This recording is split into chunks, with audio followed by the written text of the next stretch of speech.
اس کے بعد ایک ہوتا ہے جن سے مخالف سے اپنی شہوت کو پورا کرنا حرام طریقے سے، خود لذتی کے بعد اگلا معاملہ یہ ہے۔ اس کا کیا سلسلہ؟ اس میں جو بنیادی چیز ہے وہ ہے اعضاء کا زنا۔ حدیث کے اندر آتا ہے آنکھ نے حرام دیکھا، آنکھ کا زنا، ہاتھ نے نامحرم کو ہاتھ لگایا، ہاتھ کا زنا، کانوں سے اسے لمبی لمبی باتیں ہو رہی ہیں تو یہ کانوں کا زنا، دماغ میں سوچ رہا ہے، پلان کر رہا ہے تو یہ دل دماغ کا زنا۔ اس کے بارے میں بھی نبی علیہ الصلوۃ والسلام نے فرما دیا کہ یہ زنا ہی کی اقسام میں سے ہے۔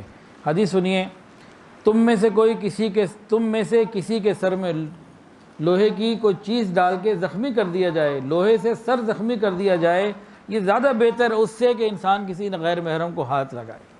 اچھا، بیوی کے ساتھ بھی بعض مرتبہ یہ گناہ ہو جاتا ہے۔ حیض کے دنوں میں قریب جانا یہ بھی گناہ ہے۔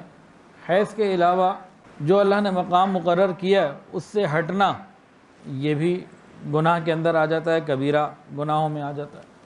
پھر غیر محرم کے ساتھ، اس کے بارے میں صحیح بخاری شریف کی حدیث سن لیجئے، قرآن پہلے سن لیجئے، وَلَا تَقْرَبُوا الزِّنَا إِنَّهُ كَانَ فَاحِشَةً وَسَاءَ سَبِيلًا۔ اللہ فرماتے ہیں کہ زنا کے قریب بھی نہ پھٹکنا، وہ یقینی طور پر بڑی بے حیائی اور بے راہ روی کی چیز ہے۔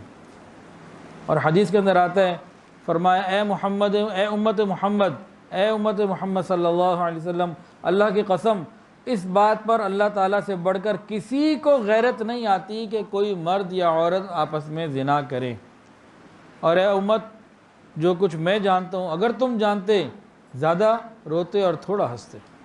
اللہ رب العزت کی غیرت کو للکارنے والا گناہ ہے جو یہ کرتا ہے۔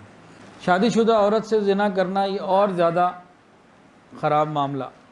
اگر غیر شادی شدہ ہیں تو 100 کوڑے، اور اگر شادی شدہ سے کیا تو پھر سنگسار کرنا، پتھر مارنا، یہ اتنا معاملہ چلا جاتا ہے، اور یہ امانت کے اندر خیانت بھی ہے۔ اور ایک حدیث کے اندر آتا ہے شرک کے بعد سب سے بڑا گناہ یہ ہے کہ انسان اپنا نطفہ ایسی جگہ ڈالے جو اس کے لیے جائز نہیں۔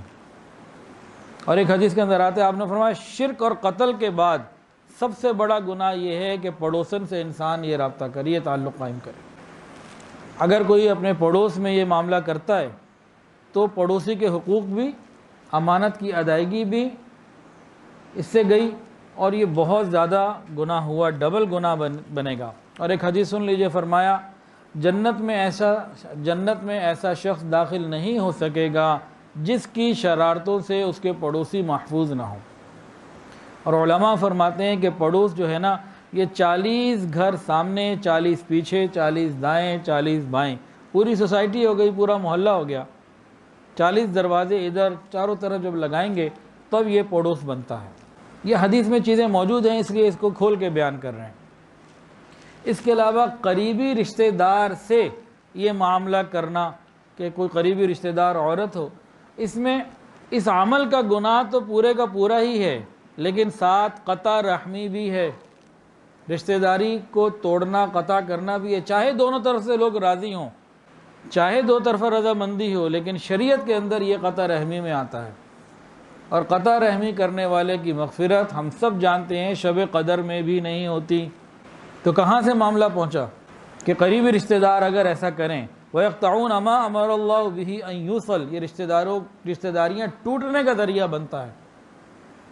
اور ہمارے ہاں قریبی رشتہ داروں میں یہ چیز انتہائی آسان ہو چکی، پردہ ہے نہیں۔ فنکشن میں، شادیوں میں اور مختلف تقریبات میں خالہ زاد، چچا زاد، ماموں زاد، تایا زاد، پھپھی زاد، یہ سب آپس میں جمع ہوتے ہیں، اور سب آپس میں ایک دوسرے سے قریب ہوتے ہوتے اتنے قریب ہو جاتے ہیں کہ جب معاملہ کھلتا ہے تو پھر رشتہ داریاں بھی ٹوٹتی ہیں اور رسوائیاں بھی نصیب ہوتی ہیں۔ یہ ایک راستہ ہے ہی ایسا، اس کی منزل آخری ہے ہی رسوائی، وہ دنیا میں ہو یا آخرت میں۔ تو قریبی رشتہ داروں کے ساتھ تو یہ معاملہ، اور ماں باپ بڑے مطمئن ہوتے ہیں جی سب یہ جو ہیں نوجوان بہن بھائی ہیں، کوئی بات نہیں، یہ اگر آنکھیں کھول کے دیکھیں تو انہیں معلوم ہوگا کہ ان کے گھر میں ان کی ناک کے نیچے ہو کیا رہا ہے، لیکن آنکھیں کھولے کہاں سے، آنکھیں تو بند ہیں۔